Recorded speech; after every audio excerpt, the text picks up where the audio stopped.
Hello everyone, welcome to my YouTube channel pharma researcher. So आज है day 36 daily pharma MCQ dose series का, जिसमें हम daily के 20 एमसीक्यू क्वेश्चन सॉल्व करते हैं जो कि different previous year question papers and reference book से लिए जाते हैं एंड सभी फार्मेसी रिलेटेड एग्जाम्स के लिए इम्पॉर्टेंट होते हैं। सो चलिए स्टार्ट करते हैं आज के पहले क्वेश्चन से। सो पहला क्वेश्चन है, Indian paediatrician who the use of RS for the treatment of diarrhoea. ठीक है, इंडियन पेडियाट्रिशियन मीन्स बच्चों का जो डॉक्टर रहता है पेडियाट्रिशियन उसे कहा जाता है। सो इंडिया का कौन सा ऐसा पेडियाट्रिशियन है जिसने ओआरएस का यूज़ डायरिया के केस में किया था इंडिया में। सो ये आपका इनका नाम है डॉक्टर दिलीप महालानविस। सो यहाँ पे आपका option C will be the correct answer. Next question है, which of the following antioxidant reduces halogens melts at 50 degree Celsius while decomposes on being heated at 100 degree Celsius. यहाँ पे हमें ऐसा एंटीऑक्सीडेंट आइडेंटिफाई करना है जो कि हेलोजेंस को रिड्यूस कर देता है, 50 डिग्री सेल्सियस पे मेल्ट हो जाएगा एंड 100 डिग्री सेल्सियस पर हीट करने पे डीकम्पोज हो जाता है। So this particular compound is sodium thiosulphate. So यहाँ पे आपका option B will be the correct answer. Next question है, C12H22O11 is a chemical formula of. ठीक है, ये आपका किसका केमिकल फार्मूला है? So it is the chemical formula of lactose as well as table sugar. ठीक है, टेबल शुगर एंड लैक्टोज दोनों का ही केमिकल फार्मूला सेम रहता है। सो यहाँ पे आपका ऑप्शन ए एंड बी ये दोनों ही आपके यहाँ पे करेक्ट आंसर रहेंगे। नेक्स्ट क्वेश्चन है, एंजियोटेंसिन एंटागोनिस्ट। तो यहाँ पे एंजियोटेंसिन रिसेप्टर एंटागोनिस्ट बेसिकली पूछा गया है। तो एंजियोटेंसिन एंटागोनिस्ट आपका रहता है लोसार्टन।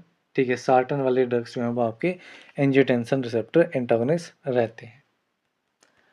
नेक्स्ट क्वेश्चन है, the schedule which mention the list of substances that should be sold by retail only on prescription of registered medical practitioners.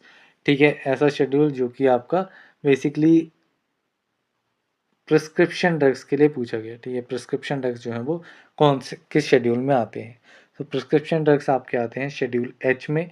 तो यहाँ पे आपका option A is the correct answer. Then next question है, plasma from which the clotting factors are removed is known as.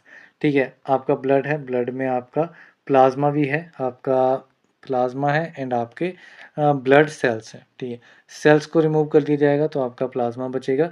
Plasma में से clotting factor जो कि आपके टोटल 13 क्लोटिंग फैक्टर रहते हैं उनको अगर रिमूव कर दिया जाएगा तो वो आपका बन जाएगा सीरम। सो यहाँ पे आपका option B will be the correct answer. Next question है, vitamin K is essential for the synthesis of following factors except. तो विटामिन के किस फैक्टर की सिंथेसिस के लिए असेंशियल नहीं है from the given options? So factor 2, factor 7, factor 9 and factor 10। ये चार फैक्टर हैं, इनके सिंथेसिस के लिए विटामिन के असेंशियल होता है। यहाँ पे फैक्टर 3 दिया गया है तो फैक्टर 3 के लिए ये आपका असेंशियल नहीं होता है। तो यहाँ पे option C will be the correct answer. Next question है, what is the term for the condition in which there is an excessive accumulation of body fat leading to health problems. ठीक है, ऐसी टर्म आइडेंटिफाई करनी है जो use की जाती है उस कंडीशन के लिए जिसमें बॉडी फैट जो है वो एक्सेसिव एक्यूमुलेट हो जाता है एंड जिसकी वजह से हेल्थ प्रॉब्लम्स जो है वो कॉज होती हैं। So this particular condition is obesity. So यहाँ पे option B is the correct answer. Next question है, which of the following is an unsaturated hydrocarbon. यहाँ पे अनसेचुरेटेड हाइड्रोकार्बन आइडेंटिफाई करना है। अनसेचुरेटेड मीन्स कि आपका डबल या फिर ट्रिपल बॉन्ड उसमें रहेगी। अगर कोई भी डबल ट्रिपल बॉन्ड नहीं है, सारी सिंगल सिंगल बॉन्ड्स हैं, तो वो आपका सेचुरेटेड हाइड्रोकार्बन रहेगा। अगर आइदर डबल बॉन्ड है या ट्रिपल बॉन्ड है तो वो आपका अनसेचुरेटेड बन जाएगा। सो प्रोपेन है तो प्रोपेन में आपकी सारी सिंगल बॉन्ड्स रहती हैं। इथाइलिन है तो इथाइलिन में आपकी डबल बॉन्ड रहेगी। ब्यूटाइन है, ब्यूटाइन में आपकी ट्रिपल बॉन्ड रहेगी। मीथेन है, अगेन सिंगल बॉन्ड रहेगी।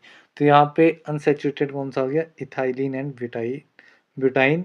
सो यहाँ पे आपका ऑप्शन बी एंड सी ये दोनों ही करेक्ट आंसर रहेंगे।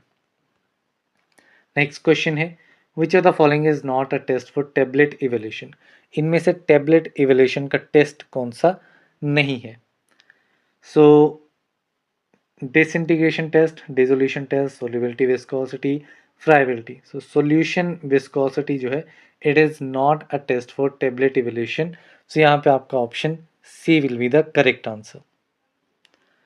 Then next question है insulin is produced by. तो इंसुलिन कहाँ से प्रोड्यूस होता है? तो इंसुलिन आपका प्रोड्यूस होता है पेनक्रियाज के बीटा सेल से.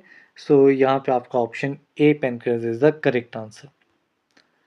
नेक्स्ट क्वेश्चन है a test which measures the ability of a compound to diminish the concentration of sugar in the blood is. So एक ऐसा टेस्ट जो कि आपका मेज़र करता है एक कंपाउंड की एबिलिटी को कि वो ब्लड में शुगर की कंसंट्रेशन को डिमिनिश कर सकता है. So this particular test is hypoglycaemic test. तो यहाँ पे आपका option D will be the correct answer. Next question है which type of major volatile compound are contained in cinnamon. Cinnamon में मेजर वॉलेटाइल कंपाउंड कौन सा रहता है? So this compound is aldehyde compound. So यहाँ पे आपका option D will be the correct answer.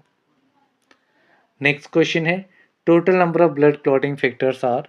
So total blood clotting factor कितने होते हैं? Total blood clotting factors are 13. So यहाँ पे आपका option B will be the correct answer. Next question है अजाइगस वेन ड्रेन इनटू.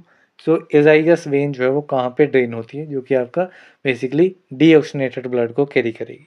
सो ये आपकी जो है वो सुपीरियर वीना केवा में जो है वो ड्रेन होती है.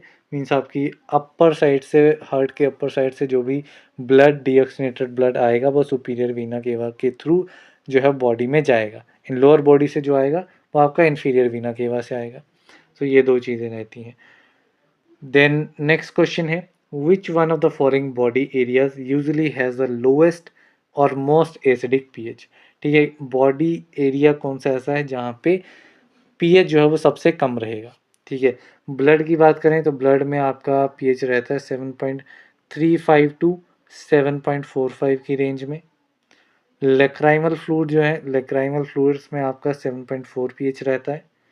ओरल कैविटी जो है इसमें आपका 6.2 से लेकर के 7.9 तक रहेगा. स्किन का पीएच आपका 4.5 से 5.5 रहेगा. मीन्स स्किन में जो है वो सबसे कम पीएच रहेगा. लोअर साइड मीन्स सबसे ज़्यादा एसिडिक रहेगा as compare to other.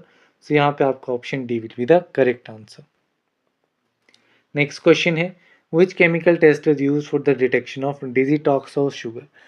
So digitox of sugar के लिए आइडेंटिफिकेशन टेस्ट और केमिकल टेस्ट कौन सा है? So this test is Killer Kiliani test. So यहाँ पे आपका option B will be the correct answer. Then next question है the pH of a buffer can be calculated using. So buffer का pH जो है वो हम कैसे कैलकुलेट कर सकते हैं? So it can be calculated using Henderson-Hasselbalch equation. तो यहाँ पे आपका option B will be the correct answer. Next question है electrolysis is a method for the purpose of. So electrodialysis किस पर्पस के लिए एक मेथड है. ठीक है, सो इलेक्ट्रोडायलिसिस जो है वो हमारी बॉडी में प्योरिफिकेशन के लिए जो है ये आपका मेथड रहता है इलेक्ट्रोडायलिसिस. तो यहाँ पे आपका option C will be the correct answer. Next question है the muscle present between backbone and humerus bone and brings about movement of the bone is. ठीक है, बैकबोन एंड ह्यूमरस बोन जो कि आपकी बाइसेप्स वाली मसल रहती है ना, तो उसमें और बैकबोन के बीच दोनों को ज्वाइन करने वाली जो मसल रहती है वो कौन सी है? So this muscle is latissimus muscle. So यहाँ पे आपका option D will be the correct answer. इसी के साथ में 20 क्वेश्चंस हमारे कंप्लीट होते हैं. So that's all for this video. मिलते हैं अगली वीडियो में, तब तक के लिए थैंक यू वेरी मच.